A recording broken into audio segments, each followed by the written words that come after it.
It's another tequila sunrise, staring slowly across the sky. That's it. Yeah, you say that, but if you tried to watch ice hockey, have you ever tried to do that? It's terrible. You can't follow the puck. If there's no fights, there's no point being there. You really can't. You really can't. I mean, sometimes you're just watching it, it's just sort of men gliding around, it's just like a really aggressive ice rink. Where's the ball? It's like going to Queensway back in the casual days. It's just one massive wasted ice pop. With the blue welly ice skates on. Yeah, but did you get with the blue welly ice skates? Those rubber ice skates. Yeah, but it was always kicking off down at Queensway. It was a really tasty ice rink. Do you know what? I got to tell you, I'd never do this, James. If you don't get hungover anymore, but never do this if you're hungover. One time, I had the worst hangover I've ever had in my life. So I don't really suffer from them. I had the worst ever hangover I've ever had in my life after my introduction to tequila. Okay. So how is she? She was all right. It was a night of tequila fun. It was when we discovered the tequila slammer. Yes. And actually, once you've been very ill on it, you never want to drink it again. It really is. It's quite. But we went right down to eating the worm. But the next day, there was this girl at work, and I said, "Yeah, I'll definitely meet you for ice skating." Yeah. Ice skating? Yeah, she wanted to go ice skating. How old were you? No, that was a date. I was 18, yeah. And so what I've done is, I said, no, because it was kind of harmless. It was a bit of a work outing, and I said, yeah, I'll come along. Yeah. So I've gone along, and honestly, I felt awful. I had to get off a bus. Because I was feeling, as I said, waves of nausea coming through your body. I was feeling jaded. Yeah. And sheepish. And sheepish. So I arrived at the ice rink, and it was so bad. It was one of those ones that really does feel like there's very, very sharp glass shards on the inside of your head, and your egg is like the yolk of a brain. Really sensitive. Slowly turning around against it, as Tom Wolfe describes in the Bonfire Vanities. Anyway, so I've got this ice skating rink. I was skating around. I've got to Queensway, and it had kicked off, as it always used to at Queensway. Those blue welly ice rinks. It kicked off quite badly. It kept kicking off, which sort of added to my general anxiety. Yeah. Anyway, I really annoyed someone on the ice. I was moving along. Do you know what happened?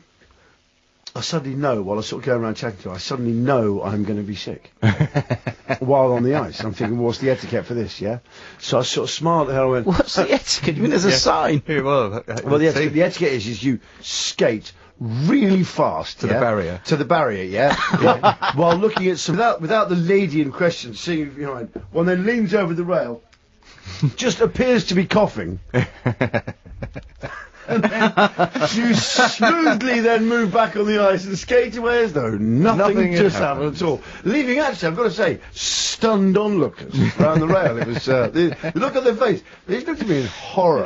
A guy could just skate up. The worst place you could do. Sorry, actually, apologies for that story. It's not particularly clear. Yeah, Every night when the sun goes down, just another lonely boy in town.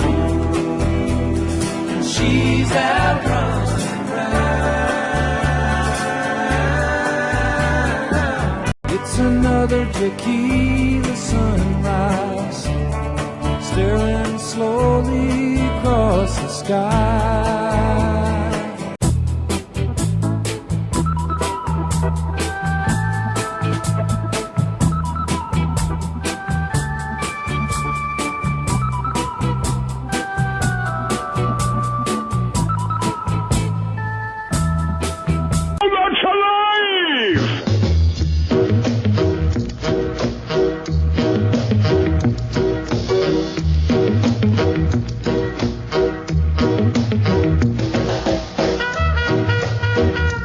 Welcome to the warm-up.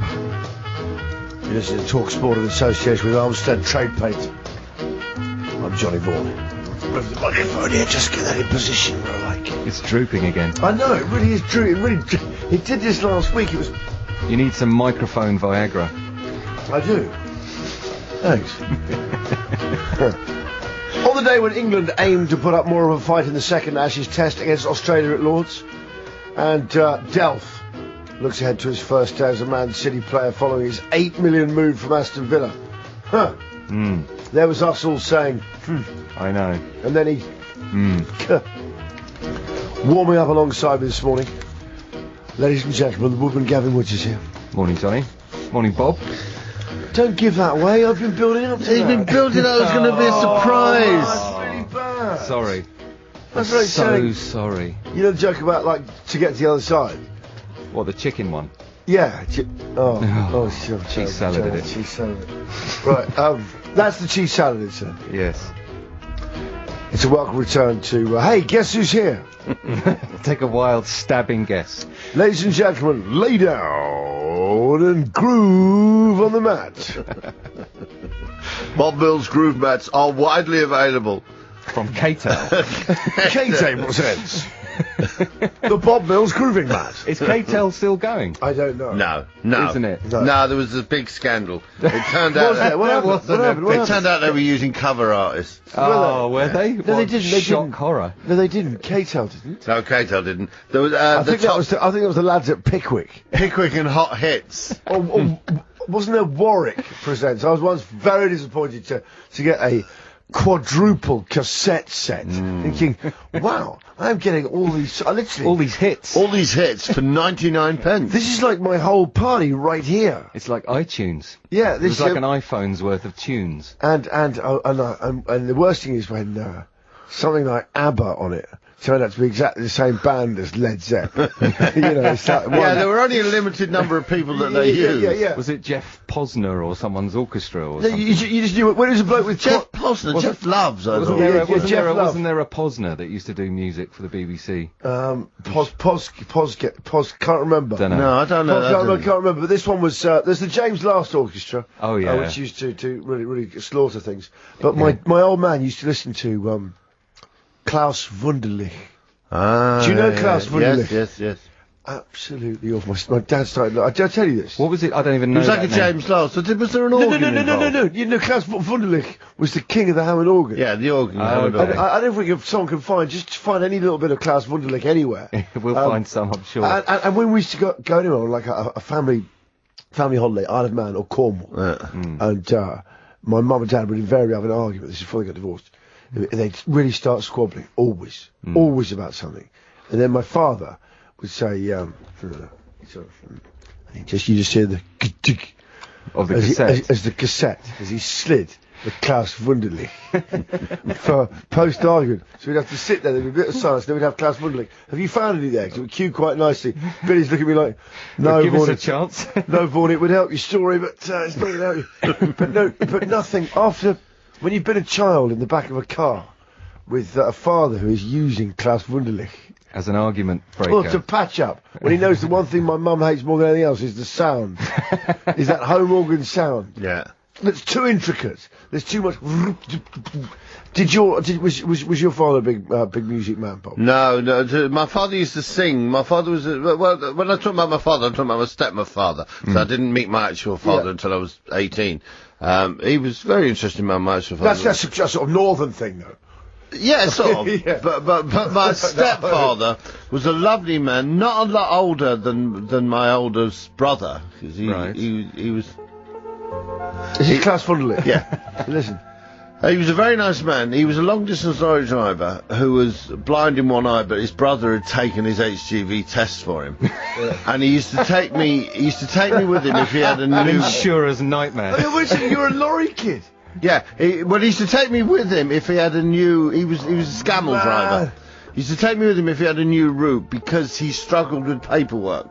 His And he wanted reading you and to writing do it, skills yeah. weren't great, so I used to do it for him. But what he did, you see, he was a very in retrospect, he was a very nice man. He brought us up, but he was very quiet, very self-contained. You never had a great relationship with him. But if you were ever in the truck with him, he would change completely because he would sing beautiful old country and western Did he? songs as he Did he drove have a along. lovely Did he voice? sing quite well? Yeah, he sang beautifully. Ah. He looked like a young Charlie Bronson, and he sang beautifully. Okay, well, this is what my dad would play after an argument. It's on the way to start the Isle of Man. We'll go to Liverpool to get the ferry.